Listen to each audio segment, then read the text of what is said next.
Yotituba, la bruja negra de Salem. Capítulo 1. Avena, mi madre, fue violada por un marinero inglés en la cubierta del Chris de King, un día de 1600. Mientras el navío zarpaba rumbo a Barbados, yo fui fruto de aquella agresión, de aquel despreciable acto de odio. Semanas después, cuando el barco por fin atracó en el puerto de Bridgetown, nadie reparó en que mi madre estaba encinta.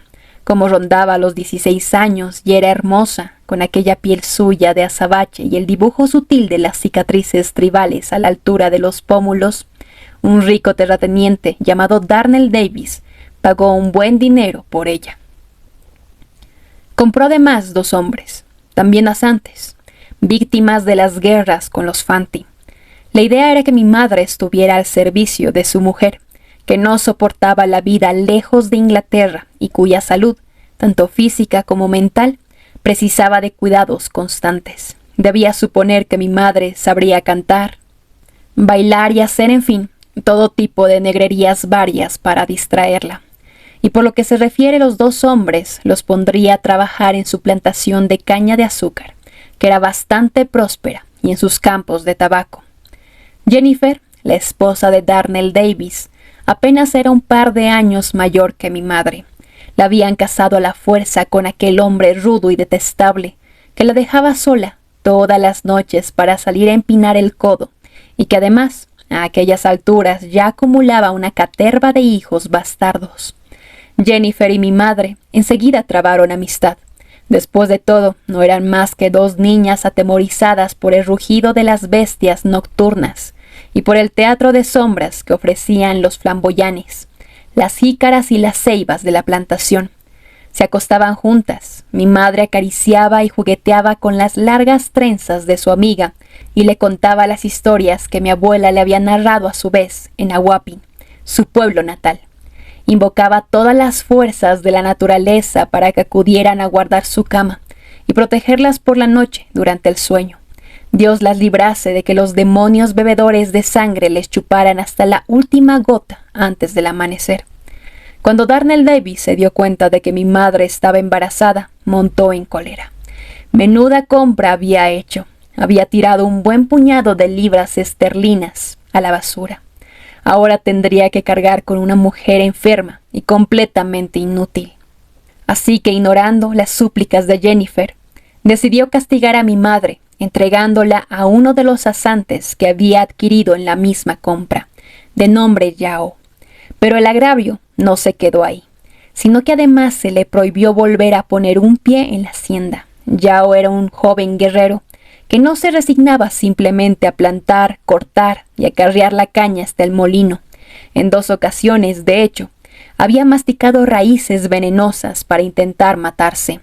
Lo pudieron salvar de puro milagro y lo obligaron a continuar con una vida que odiaba con todas sus fuerzas. Darnell esperaba que al darle una compañera, Yao recuperara las ganas de vivir, y de esa manera él dejaría de perder dinero y por fin le cuadrarían las cuentas. Era innegable. No había estado, lo que se dice, nada inspirado aquella mañana de junio de 1600 en el mercado de esclavos de Bridgetown. Uno de los hombres se le había muerto, el otro había resultado ser un suicida, y ahora encima, Avena estaba embarazada. Mi madre entró en la cabaña de Yao poco antes de la hora de la cena. El esclavo estaba tumbado en su esterilla, demasiado deprimido como para pensar siquiera en comer. No parecía sentir ni una pizca de curiosidad por la mujer cuya llegada le habían anunciado. Cuando Avena apareció, se incorporó, apoyándose sobre los codos, y murmuró: «Aguaba». Enseguida la reconoció y exclamó: «Pero si eres tú». Avena se deshizo en lágrimas. Había capeado demasiadas tormentas en el transcurso de su corta vida. El día en que su pueblo estalló en llamas, en el que sus padres fueron degollados, luego vino la violación y ahora la separación brutal de Jennifer, un ser tan tierno y desesperado como ella misma. Yao se incorporó. Su cabeza rozaba el techo de la cabaña. Aquel negro era tan alto como una comat. «No llores. No te tocaré. No te haré daño. ¿Acaso no hablamos la misma lengua? ¿Acaso no adoramos al mismo Dios? Después bajó la vista hacia el vientre de mi madre. Es el hijo del amo, ¿verdad? Los ojos de Avena volvieron a llenarse de lágrimas, aún más ardientes, lágrimas de vergüenza y lágrimas de dolor. No, no lo es. De todas formas, no deja de ser el hijo de un blanco. Viéndola así, avergonzada y con la cabeza gacha, una inmensa y dulce lástima inundó el corazón de Yao. A sus ojos, la humillación de aquella criatura simbolizaba la de todo su pueblo, destrozado, disperso, vendido al mejor postor. Él también tuvo que enjugarse las lágrimas que le corrían por el rostro. No llores. A partir de hoy, considera que tu hijo es mío. ¿Me oyes? Y pobre del que se atreva a decir lo contrario.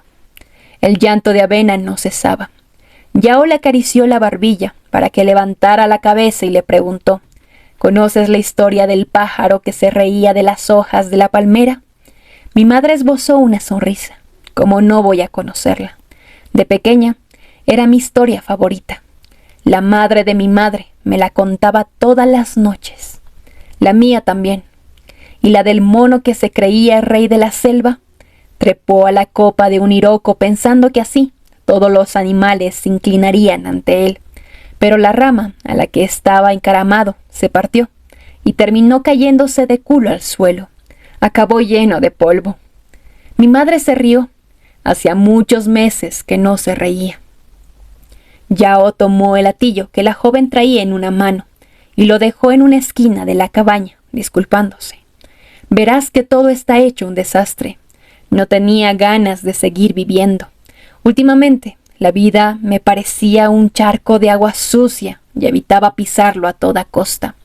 Pero ahora que estás aquí, todo será diferente. Pasaron la noche fundidos en un cariñoso y casto abrazo, como dos hermanos, o más bien, como padre e hija. Tuvo que pasar una semana hasta que hicieron por primera vez el amor. Cuando nací, 4 meses después, Yao y mi madre estaban aún descubriendo la felicidad. Triste felicidad la del esclavo, incierta y amenazada, hecha de míseras migajas. A las 6 de la mañana, con el machete al hombro, Yao se dirigía hacia los campos para unirse a la larga fila de hombres andrajosos que arrastraban los pies por los senderos. Mi madre, entretanto, cultivaba en el huerto tomates, quingombos y todo tipo de verduras. Cocinaba y también daba de comer a un par de gallinas enclenques. A las 6, cada tarde, los hombres regresaban y las mujeres se arremolinaban entonces a su alrededor. Cuando llegó el día de mi nacimiento y vio que no había tenido un varón, mi madre rompió a llorar. Le parecía que el destino de las mujeres era más doloroso, si cabe, que el de los hombres. ¿Acaso no estaban abocadas a cumplir con la voluntad de quienes las mantenían esclavizadas y a yacer con ellos para dar con su libertad? Yao, sin embargo, se alegró. Me tomó en sus grandes manos huesudas y tras enterrar la placenta de mi madre bajo una ceiba, me ungió la frente con la sangre fresca de un pollo. Acto seguido, sosteniéndome por los pies, presentó mi cuerpo a los 4 confines del horizonte. Él fue quien me bautizó Tituba. Ti-tu-ba. No es un nombre asante. Yao se lo inventó para dejar así bien claro que yo era hija de su voluntad y también de su imaginación, hija de su amor. Los primeros años de mi vida transcurrieron plácidamente. Fui una bebé bonita y mofletuda. La leche de mi madre me sentaba de maravilla. Aprendí a hablar y a caminar. Descubrí el universo que me rodeaba, tan triste como espléndido. Las cabañas de barro seco, que se recortaban sombrías contra el cielo desbocado. El involuntario esplendor de las plantas y de los árboles. El mar y su áspero canto de libertad. Yao me invitaba a mirar hacia el estrecho que se abría ante nosotros, y me susurraba al oído: algún día seremos libres. Abriremos las alas de par en par y regresaremos volando a nuestro país de origen. Y me frotaba el cuerpo con un manojo de algas secas, para evitar que cayera enferma de pián. En realidad, Yao no tenía una hija, sino 2. Mi madre también lo era.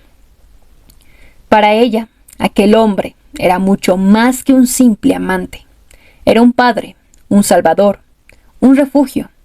Cuando descubrí entonces que mi madre no me quería, tal vez a los 5 o 6 años, por más que hubiera nacido negra, si bien con la tez algo rojiza y el cabello encrespado a más no poder, cuando me miraba, ella veía al hombre blanco que la había poseído en la cubierta del Cris de King, en mitad de un corrillo de marineros obscenos que se limitaron a presenciar la escena de brazos cruzados. Supongo que yo no hacía más que avivar su dolor y su humillación de forma constante, cuando me acurrucaba mimosa junto a ella, con esa pasión tan típica de los niños. Siempre me rechazaba. Cuando rodeaba su cuello con mis bracitos, se zafaba del abrazo a toda prisa. Solo me toleraba cuando Yao se lo pedía. Siéntala en tu regazo, bésala, acaríciala. Sin embargo, y pese a todo, semejante falta de cariño tampoco me afectaba demasiado, pues Yao me quería de sobra por los dos. Recuerdo mi mano diminuta entre las suyas, duras y rugosas, mi pie minúsculo, jugando a seguir sus gigantescas huellas, mi cabeza apoyada en su hombro. La vida era amable conmigo, a su manera. A pesar de las prohibiciones de Darnell por las noches, los hombres cabalgaban a lomos de los tam-tams, y las mujeres se remangaban los harapos para exhibir sus piernas relucientes. ¡Cómo bailaban! En más de una ocasión, no obstante, presencié brutales escenas y torturas realmente terribles. Hombres que regresaban ensangrentados, con el torso y la espalda cruzados de profundos surcos escarlatas. Vi morir a uno de ellos, vomitando una bilis violácea, y vi cómo lo enterraron al pie de una ceiba. Los demás esclavos se alegraron por el difunto, pues con ello por fin lo habían liberado y se disponía a emprender el camino de regreso a la madre África. La maternidad y sobre todo el amor de Yao transformaron a mi madre. La convirtieron en una joven flexible y dócil como la flor de la caña de azúcar. Solía anudarse a la cabeza un pañuelo blanco que resaltaba el brillo de sus ojos. Un día me tomó de la mano y me llevó a coger ñames de un diminuto pedazo de tierra que el amo había concedido a los esclavos. La brisa mecía las nubes hacia el mar, y el cielo, recién lavado, lucía un color azul claro. Barbados, mi país, es una isla llana, con apenas un par de cerros dispersos por aquí y por allá. Nos adentramos en un sendero que serpenteaba entre la espesura de las hierbas de Guinea. De pronto escuchamos un barullo de voces furibundas. Era Darnell, que estaba maltratando a un capataz. Al descubrir a mi madre, cambió radicalmente de actitud. Sorprendido y salamero, exclamó: ¿Eres tú, Avena? Vaya. Por lo que veo, el maridito que te conseguí te sienta de perlas. Acércate. Mi madre retrocedió, con tal brusquedad que el canasto que llevaba en equilibrio sobre la cabeza, con un machete y una calabaza llena de agua en su interior, se le cayó. La calabaza se partió en 3, y el líquido se derramó y extendió por la maleza. El machete quedó clavado en el suelo, gélido y asesino. En cambio, el canasto echó a rodar sendero abajo, como si presintiera la tragedia que estaba a punto de tener lugar e intentase escapar. Aterrorizada, corrí tras él hasta que conseguí atraparlo. Cuando regresé junto a mi madre, la encontré sin resuello, arrinconada contra una jícara. Darnell se erguía a menos de 1 metro de ella. Se había quitado la camisa y bajado el pantalón, dejando al descubierto la blancura de su ropa interior. Con la mano izquierda se toqueteaba la entrepierna. Mi madre, al verme, empezó a chillar como una loca, girando la cabeza hacia donde yo me encontraba. «El machete, dame el machete». Obedecí lo más deprisa que pude, acarreando aquella hoja de acero enorme con mis frágiles manitas. Mi madre la tomó y se la clavó 2 veces a Darnell. Lentamente su camisa de lino blanco se fue tiñendo de un rojo escarlata. Ahorcaron a mi madre. Recuerdo su cuerpo suspendido, zarandeándose, colgado de las ramas bajas de una ceiba. Había cometido un crimen imperdonable. Aunque no llegó a matarlo, había agredido a un blanco. Luego se supo que, tan cegada por la ira como estaba, solo logró hacerle un corte superficial en el hombro. Ahorcaron a mi madre. Trajeron a todos los esclavos para que presenciasen su ejecución. Cuando su cuello se quebró y la pobre pasó a mejor vida, los negros sacaron pecho y empezaron a entonar un cántico de rebelión y de cólera. Los jefes de cuadrilla los hicieron callar a latigazos. Arrebujada entre las faldas de una mujer, sentí cómo se iba solidificando dentro de mí una lava extraña, un sentimiento a medio camino entre el terror y el luto, que jamás me abandonaría. Ahorcaron a mi madre. Cuando su cuerpo se detuvo, inmóvil, colgando inerte en el vacío, saqué fuerzas de flaqueza y me alejé despacio. Me puse en cuclillas y vomité sobre la hierba durante un rato que a mí me pareció eternamente largo. Para castigar a Yao por el crimen de su compañera, Darnell decidió venderlo a un terrateniente que se llamaba John Inglewood y que vivía al otro lado del monte Hillaby. Sin embargo, Yao nunca llegaría a cruzarlo. Al final acabó saliéndose con la suya. Durante el trayecto, logró tragarse su propia lengua y terminar con su vida de una vez por todas. En cuanto a mí, con apenas 7 años, Darnell me expulsó de la plantación sin miramientos, y la verdad es que habría muerto de no ser por la proverbial solidaridad de los esclavos. Tuve suerte, pues una anciana se hizo cargo de mí. Parecía algo desequilibrada, traumatizada, pues había visto morir torturados a su compañero y a sus 2 hijos, que habían sido acusados de instigar varios levantamientos entre los esclavos. En realidad era una mujer que vivía instalada en el más allá, como quien dice, siempre acompañada por sus queridos difuntos y entregada a cultivar el don de comunicarse con los espíritus. No era Sante, como sí que lo eran mi madre y Yao, sino Nagó, oriunda de la costa. Respondía al nombre de Yetunde o Manyaya en criollo, y todos la temían, pero no obstante, siempre acudían a verla desde lugares de lo más lejanos. Manyaya tenía grandes poderes. Lo primero que hizo fue bañarme en una gran pila donde flotaban unas raíces de olor fétido, y dejó que el agua purificase así todo mi cuerpo. Después me hizo beber una poción casera y me colgó al cuello un collar de piedrecitas rojas. Estás destinada a sufrir mucho en esta vida. Sí, muchísimo. Pronunció estas terroríficas palabras con mucha calma, casi sonriendo. Pero sobrevivirás. Pues vaya consuelo. No obstante, aquella mujer encorvada y apergaminada desprendía tal autoridad que no me atreví a rechistar. Manyaya me lo enseñó absolutamente todo sobre las plantas. Hay plantas para dormir. Las hay también para curar las heridas y las úlceras. Otras sirven para que los granujas confiesen sus fechorías. Las hay que se usan para sosegar a los epilépticos y ofrecerles un descanso feliz. Incluso hay algunas que sirven para que florezcan palabras de esperanza en los labios de aquellos que solo conocen la furia, en los labios de los desesperados y de los suicidas. Manyaya me enseñó a escuchar la forma que tiene el viento de desperezarse. Se arremolina sobre las cabañas, hasta que parece que va a hacerlas añicos. Manyaya me enseñó el mar, las montañas y también los cerros. Me enseñó que todo está vivo y que todo posee un alma, un aliento, que todo ha de ser respetado, que el hombre en realidad no es ningún amo que recorre su reino a caballo, libre de hacerlo. Un día, en plena tarde, me quedé traspuesta. Estábamos en época de Cuaresma, hacía un calor sofocante, los esclavos empuñando la guadaña o el machete salmodiaban un canto triste. Entonces pude ver a mi madre. Ya no era la dolorosa imagen de un cuerpo sin vida desmembrado, colgando del follaje, sino que volvía a lucir todos los colores con que el amor de Yao era capaz de vestirla en otra época. Así que exclamé: «Mamá». Se acercó a mí y me abrazó con fuerza.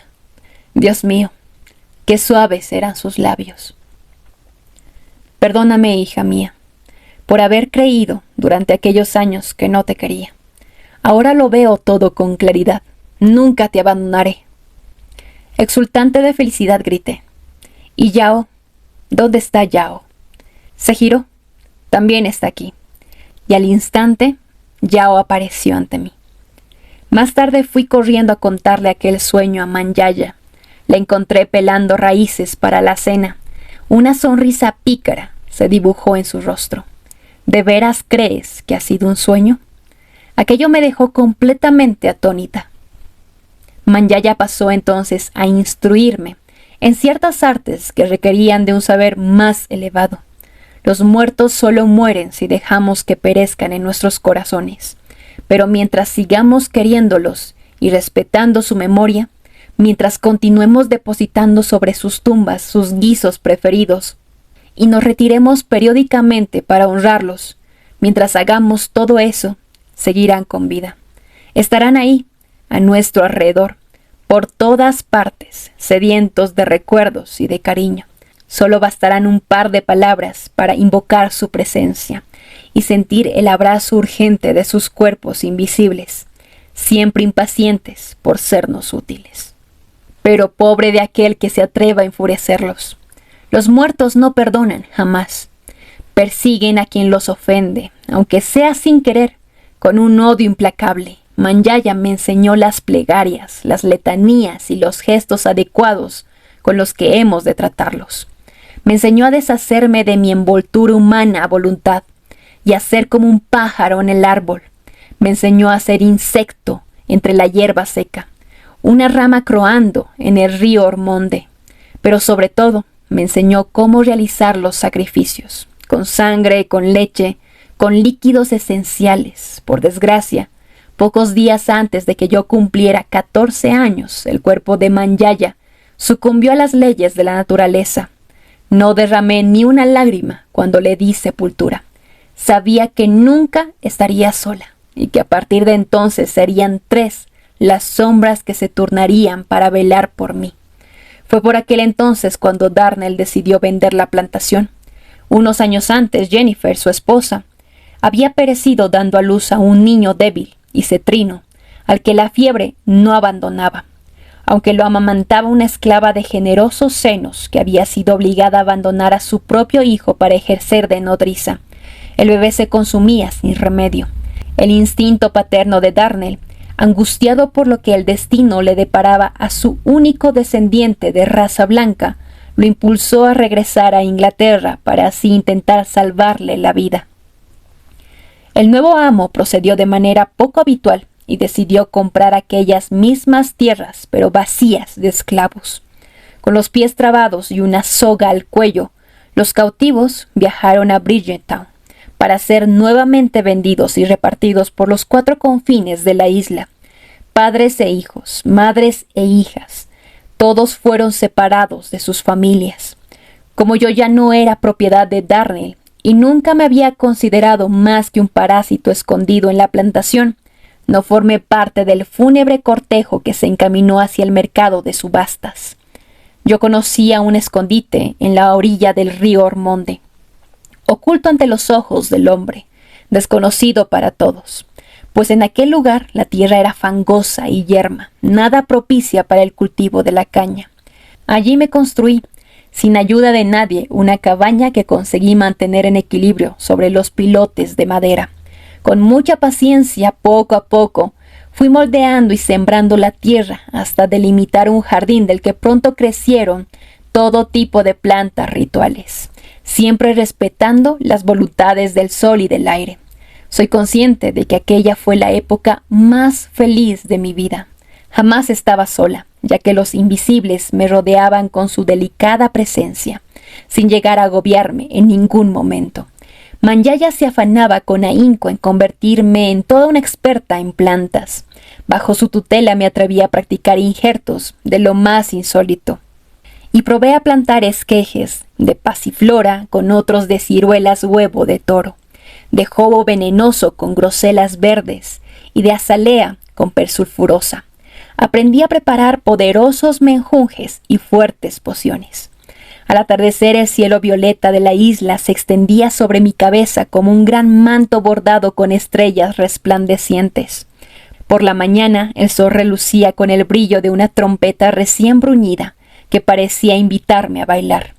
Qué lejos quedaban los hombres, pero sobre todo los hombres blancos. Qué feliz era.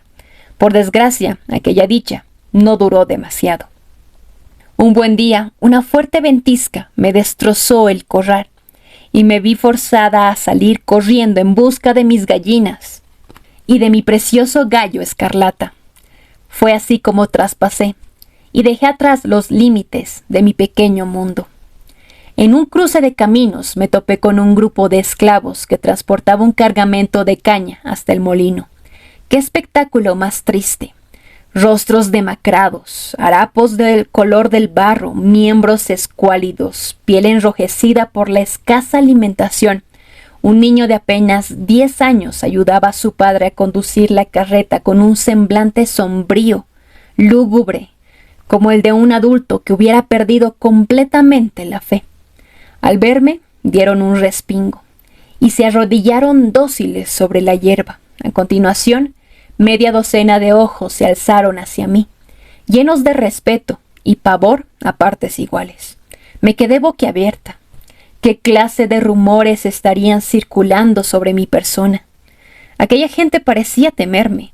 ¿Cuál sería la razón? Yo era simplemente la hija de una ahorcada, que vivía recluida a orillas de una charca. ¿No deberían más bien tenerme lástima? Llegué a la conclusión de que me relacionaban con Manyaya y por lo tanto era a ella a quien temían realmente. ¿Pero por qué? Manyaya siempre había usado sus dones para hacer el bien. Aquel terror me pareció totalmente injusto. Más bien, tendrían que haberme dado la bienvenida, con vítores y gritos de júbilo. Si me hubieran confiado sus males, me habría empleado a fondo para poder sanarles. Yo había nacido para curar, no para asustar. Regresé a casa cabizbaja. Había olvidado por completo a mis gallinas y a mi gallo, a saber cuán lejos se hallaban y qué hierbas andarían picoteando en ese momento. Sin embargo, aquel encuentro tuvo consecuencias bastante importantes. A partir de aquel día empecé a frecuentar algunas plantaciones con la intención de dar a conocer mi verdadero rostro. Tituba merecía que la quisieran. No entendía cómo podía llegar a inspirar terror, cuando yo no albergaba más que ternura y compasión en mi corazón. Cuánto me habría gustado desatar un vendaval como si fuera un perro rabioso, un vendaval que arrastrara hasta el otro lado del horizonte las blancas haciendas de los amos, o invocar al fuego y que éste elevara sus llamas rojizas y abrasadoras sobre la isla entera hasta purificarla por completo y finalmente extinguirla. Mas yo no disponía de semejantes poderes. Lo único que sabía hacer era ofrecer consuelo a los demás. Poco a poco los esclavos se fueron acostumbrando a verme y comenzaron a acercarse a mí. Primero con cierta timidez, luego con más confianza. Me dejaron entrar en sus cabañas para ayudar a sus enfermos y aliviar a los moribundos.